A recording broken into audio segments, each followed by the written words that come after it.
నాకు గగన్ బావ కావాలి, మీరు కూడా కావాలి నాన్న. మమ్మీ, ఆ గోరింటాకు మధ్యలోనే దిగిపోయిందేంటి? ఏమో, ఆ పెళ్లిళ్ళ పేరయ్య మంచి సంబంధం ఉంది, మాట్లాడడానికి ఎందుకు వస్తున్నాను అంటే దిగిపోయి అట్నుంచి అటే వెళ్ళిపోయింది. ఓ, ఆయన ఇప్పుడు అదెందుకురా? బావా బావా, మన భూమి ఆ ఇంటి గడప తొక్కితే నేను చచ్చిపోతానని మీరు చెప్పినా కూడా ఆయన మళ్ళీ వెళ్ళింది ఆ ఇంటికి.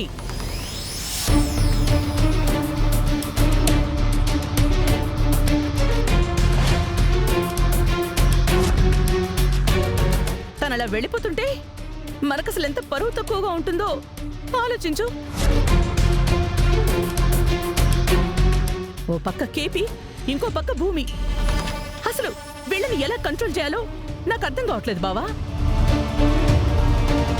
డాడీ, భూమి ఆ ఇంటికి వెళ్ళినందుకు గగన్ని పెళ్లి చేసుకోబోయే తారా మన ఇంటికొచ్చి పెద్ద గొడవ చేసింది డాడీ.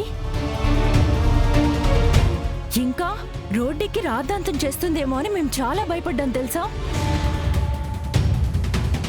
తనలా మాట్లాడుతుంటే నాకు తల తీసేసినట్టుంది బావా. ఏమైనా అడిగితే తనకి గగను కావాలి, మా నాన్న కావాలి అంటుంది. అసలు అదంతా అబద్ధం బావా, తనకి గగనే కావాలి.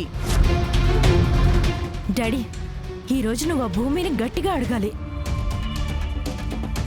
బావా, నువ్వంటే తనకసలు ప్రేమే లేదు.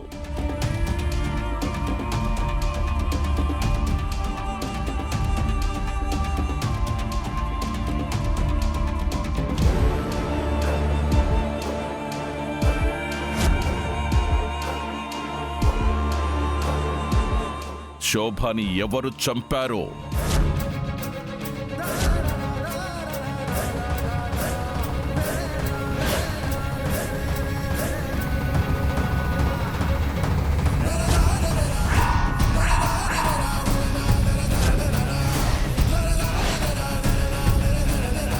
ఏంటి బావా? శోభాని ఎవరు చంపారో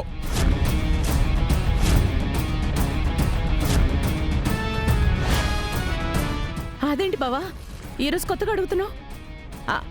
అక్క ఆ రోజు ఫ్యాక్టరీలో జరిగిన అగ్ని ప్రమాదంలో ఖాళీ చనిపోయిందిగా. అగ్ని ప్రమాదం అనే నేను అనుకున్నాను, మొన్న భూమి పూజలో అస్థిపంజరం దొరికే వరకు.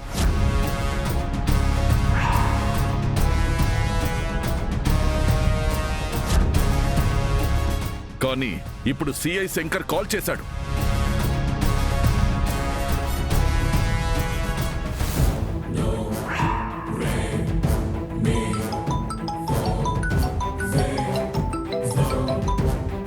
హలో శంకర్ గారు, చెప్పండి. సార్, ఆ రోజు ఫ్యాక్టరీలో దొరికిన డెడ్ బాడీకి డిఎన్ఏ టెస్ట్ చేయించాం సార్. అది మీ భార్య శోభాచంద్ర గారిదే.